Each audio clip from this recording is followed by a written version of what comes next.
hope you guys don't mind. I'll sit. I'm not all professional. I don't have a PowerPoint or anything. So Brandon's out here showing me up. But for those of you that don't know me, my name is Preston Wolfe. I am a sophomore here in civil engineering.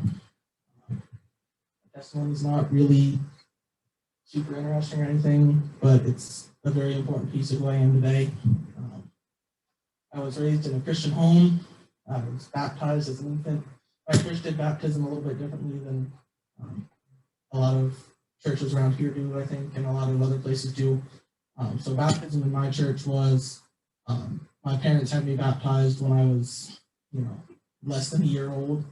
And then when I was older, we called it affirmation of baptism, where it was essentially the same thing, except now I was the one saying, yes, I accept Jesus into my life. Yes, I do these things. It wasn't my parents saying, yes, we want to raise this person in the church.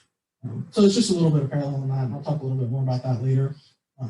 But because of that, I knew who God was. I knew who Jesus was and what he had done from a very young age.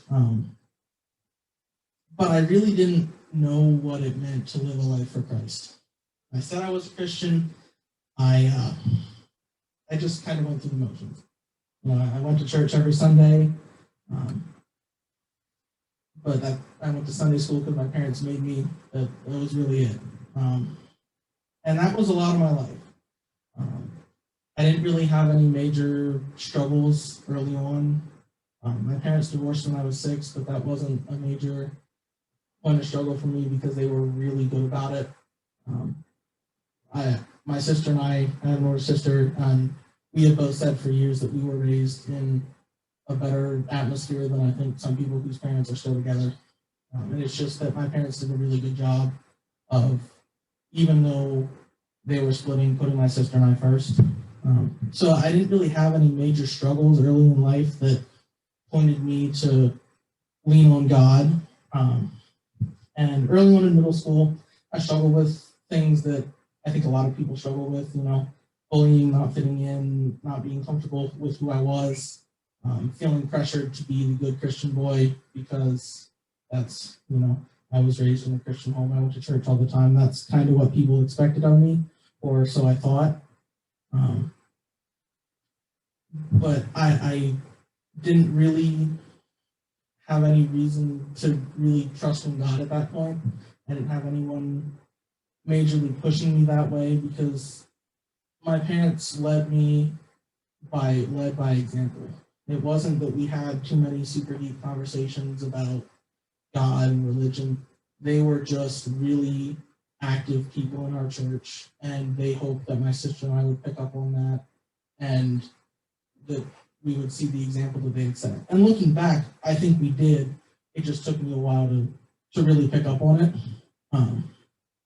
And then in 7th grade, I started going to youth fellowship because my mom made me. And it was at our annual retreat that year that I really started to grasp what it meant to be a Christian and what God had really done and how hopeless my life was without him. So at that retreat, if I had to say when I was saved, I would say it was then. And I went through this life-changing moment, this weekend retreat, that this was this life-changing thing that had happened. And all of a sudden, I came back to school on Monday, and my life was pretty much unchanged. I didn't really do anything different. I kept the same friends. I, went to the same parties and sleepovers and stuff like that. I didn't do anything different.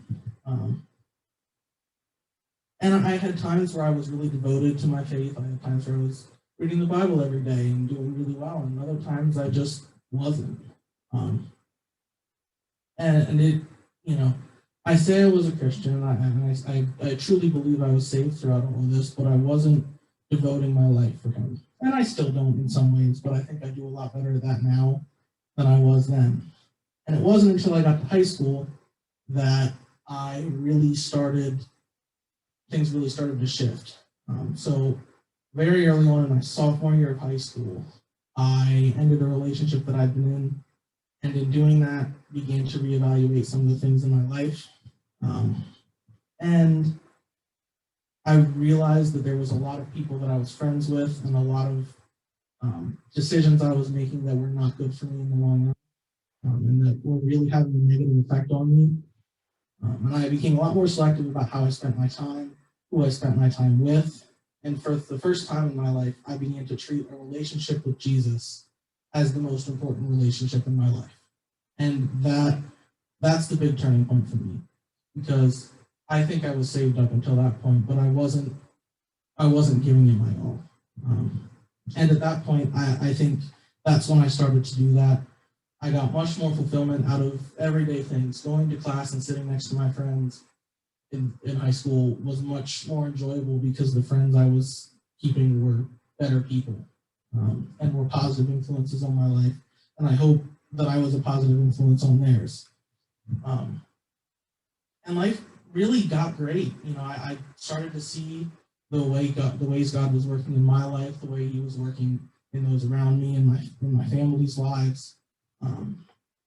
I started leading a Bible study at my church for middle and high school students that gained a lot of traction fast, and I think we had people come from all over my area that didn't even go to my home church, and I was really riding high. And then going into my senior year in high school, a week before my 18th birthday, so this is in May of my senior year, so a little less than a month before I graduated, my life changed drastically.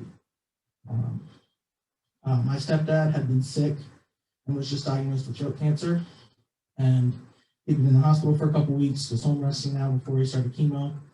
And then one day after school, I was sitting in my room, I heard my mom start to panic from her bedroom, and instantly I knew something was wrong. We didn't know quite yet, but he had just suffered a major heart attack, and the EMTs told us the only way he was living through that is if he was already on an operating table with a heart transplant waiting. And all of a sudden, I went from a season where I was riding high, graduating high school, at the end of my, enjoying my last days of freedom, and all of a sudden, I was in the darkest season of my life. And for a few days after that, I struggled to do the simplest of tasks, like get up and shower and eat. And then for months after that, I struggled to just find that same joy in the things I was doing that I had found prior to this.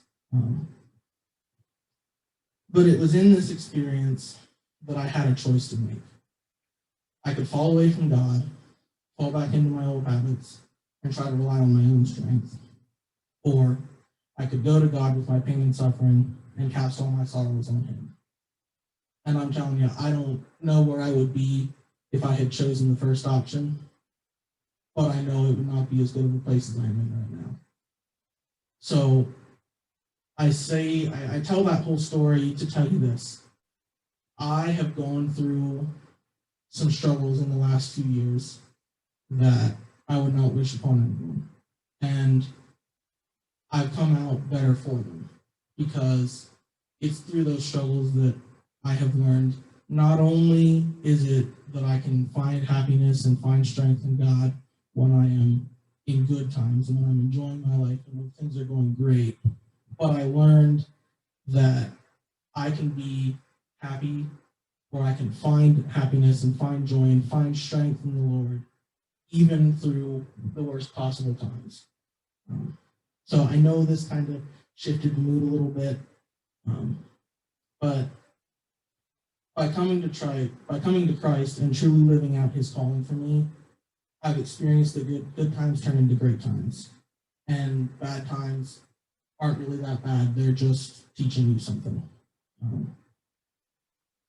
And I can cast my doubts and my fears and my sorrows in the Lord, and I can walk confidently into every day, knowing that even if it's a pretty crappy week or a pretty crappy day or month or year, whatever it may be, God is using that in some way. And I've met, you know, a lot of, you know, I say this story and I feel like it's kind of taken a sour turn, but I've really met a lot of great people.